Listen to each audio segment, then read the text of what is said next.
Hello everybody, and welcome to VRCGuides, your guide to the Metaverse.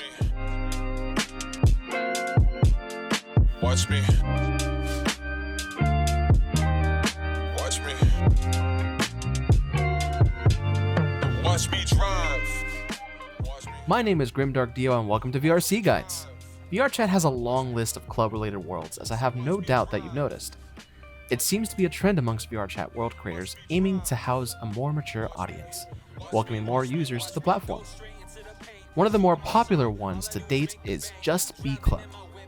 Just Be Club is more of a large hotel with aspects of club features similar to other VRChat worlds. Despite this, it has become one of the most polished and performant worlds with such a large feature set. Just Be Club was created by Blue-kun and was uploaded to VRChat March 8, 2021. Since then, it has accumulated over 80,000 favorites and nearly 4 million visits, giving it the attention that it well deserves. This world is available to PC VR and the Oculus Quest. Be advised that this world contains adult themes and is not recommended for those under 18. There are hundreds if not thousands of club worlds littered throughout VRChat, and while not all of them may be good looking or perform well, this one brings quite a few exceptions. Just Be Club brings a flavor of the club scene that makes it stand out from the majority of others. While Just Be Club seems to be overbearing at first, the world is actually very comfortable. Even though this is a club world, it does not feature a dance stage dedicated area. Mind you, this is a fairly realistic scenario, as many of the clubs IRL don't have a dance floor and is confined to one call area, similar to the world mirror areas. There are many features of Just Be Club that makes it especially unique, and we'll talk about all of them. Once you enter Just Be Club, you will be inside an elevator. Depending on if you're in VR, there will be an accept button on the elevator doors that you depress with your body, whether that be your hands or your feet, if that's what you're into. Once the elevator doors open, you will be greeted by the amazing visuals of the club's lobby, as well as a friendly receptionist AI. This AI can provide you with world tips like this one, as well as give you access to world portals and avatars. To the side of the desk, there is also an AI-controlled robot vacuum cleaner that speaks and can flip itself over if the player lays it on its back. Inside this lobby area, there are several photos of players as well as a list of current Patreon members.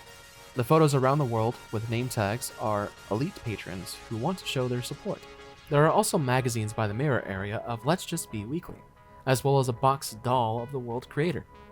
Continuing to the stairs behind the receptionist desk will lead you to the club's lounge area. Here you can find plenty of activities like a pool, dice, a dance pool, RC cars, and a theater area next to a fireplace for those especially spicy movies.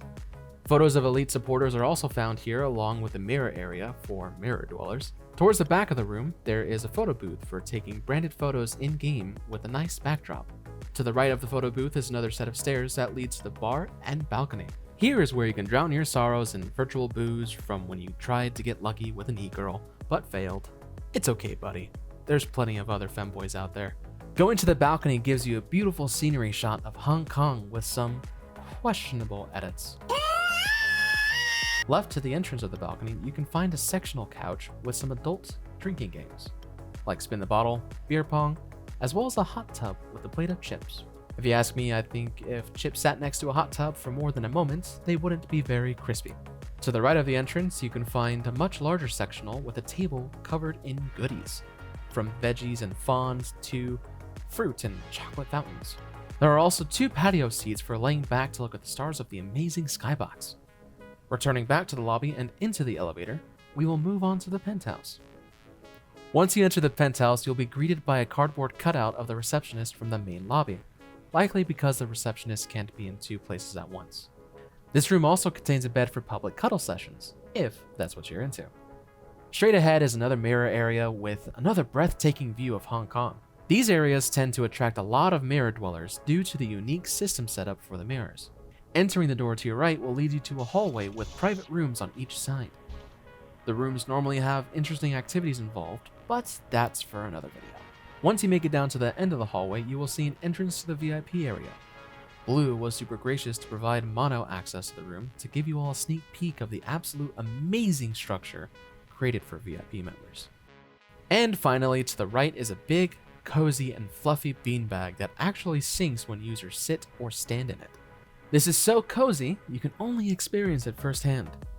The final character in the world is actually just a random noisemaker. It provides one random sound per click. Example. Nice car. This world is honestly extremely underrated, and I really think everybody should be here.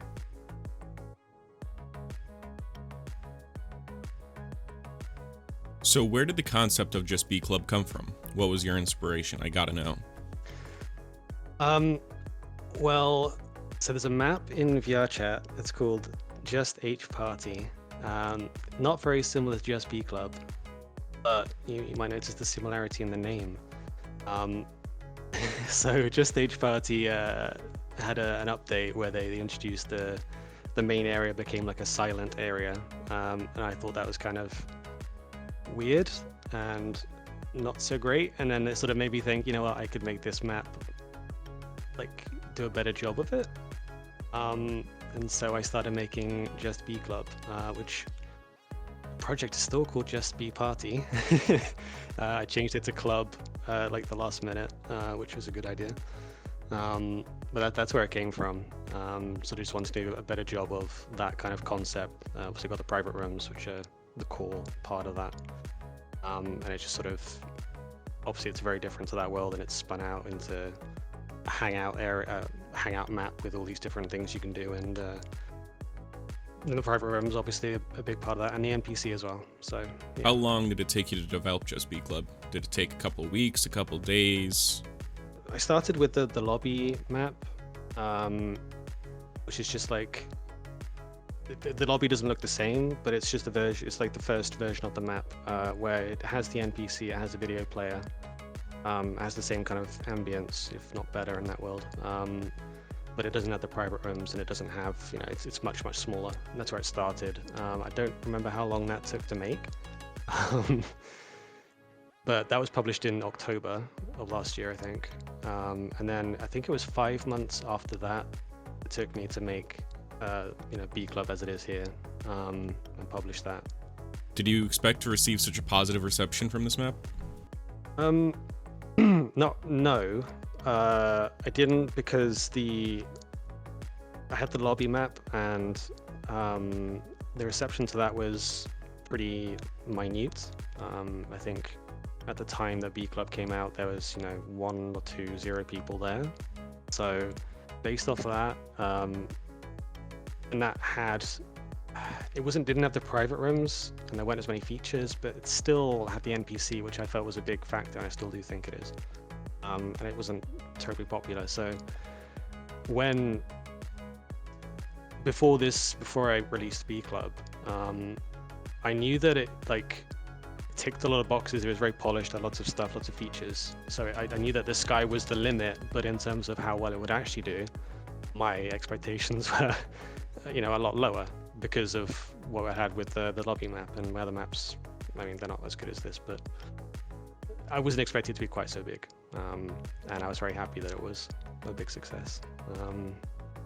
Yeah, because after 5 days, I think after 5 days, it was like the first weekend, and then it hit like the #1, you know, map at that point, that's a nice box to tick.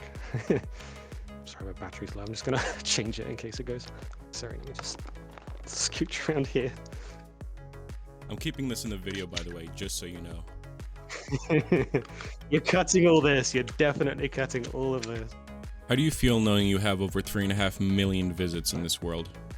I mean, it's nice. I obviously knew that it's a popular map. Numbers are gonna be big. I don't know. I think like when you hear a number, it doesn't have much impact. I feel like when you talk to people, and they have like emotion, I think that means a lot more. Like, to impact me, if I talk to someone and they're like gushing about, you know, if they love something about the world, or, you know, something like that has much more of an impact, even though it's just one person, you know. I guess it's just human nature. It's cool, but it's hard to sort of feel an emotional impact from. I know numbers are big. That's great, but talking to people who are actually like passionate about it, you know, that's a much bigger impact, I think. So this has been one of the few Quest worlds that I've interviewed for. How hard was it for you to convert it for Quest? Yeah, so I didn't make this world with Quest specifically in mind. I had the idea that I was probably going to make it Quest compatible. but it wasn't built with Quest specifically in mind to begin with, which has sort of led to it not being ideal for Quest. I mean, in the end, it's actually worked out okay. I think it runs at like 40 FPS if you're on your own, which honestly, that's pretty good. But yeah, like the biggest challenge for supporting Quest, it's the file size. So B Club has a lot of assets, a lot of assets, and so I had to learn about compressing everything and how I should be doing that, and had to go through the entire project and compress everything and sort of get varying degrees of compression to get sort of fair standards on some assets that you want to be able to read. And every update, I have to fight against this 50 megabyte limit, which is a huge waste of time. And obviously they've just increased the limit to 100 megabytes, but you need to be on the latest SDK. And B Club is on 2018 because the project's a bit of a behemoth and it's sort of like tearing apart at the seams. I had lots of issues on 2019 that caused me to go back to 2018. So I've started learning Blender so that I can make B Club again in Blender in a fresh project. It'll obviously be built with Quest in mind, and it'll be obviously out of 100 megabyte limit then as well, which will be a lot easier to work with. But yeah, that's going to make things a lot easier. Moving into that new project, taking everything that I've learned from making B Club 1.0, refining it, optimizing it, improving it, figuring out what all the textures that I'm going to use, and not have a project that's 26 gigabytes of like mostly unused stuff. So yeah, I mean, Quest has been a bit of a pain to support, but obviously it's been vital to the success of B Club, and I have loads of Quest people here who obviously love the map, and that's great. I definitely made the right decision to support it. But once B Club 2.0 is out, I think it's going to be a lot easier to support Quest. If you could say something to the over 3.7 million visits and over 82,000 favorites, what would you say to the people? I thought you were going to ask a question like that, and I thought like a really stupid answer, like I'm not going to say it, but like no, it's like the I just like that Only Plays thing where I can't remember what he said, but it's like, Chris, say something to your 8-year-old fans. Oh, Don't swear. I'll kill you. I'm glad that you enjoy the world. Please keep visiting. I'm going to keep working on the B Club.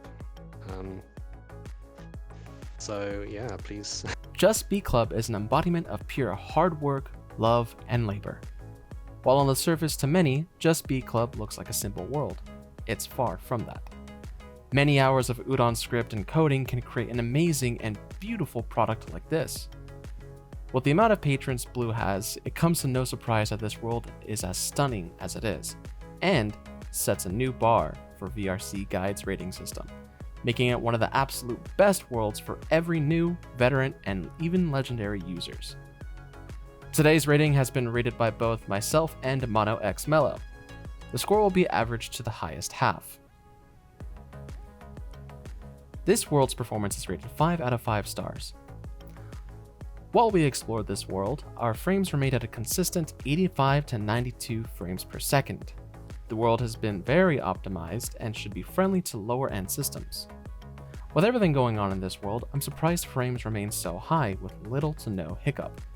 The world's environment is rated 5 out of 5 stars. The world's environment reminds me of a very cyberpunk-like future with a modern twist on it. Everything from the character AI to the comfortable areas feels very sturdy and well developed for a comfortable and enjoyable world. The addition of private rooms makes this feel more of a getaway from more overpopulated worlds, but overall does not take away from the club atmosphere. The world's effort is rated 5 out of 5 stars.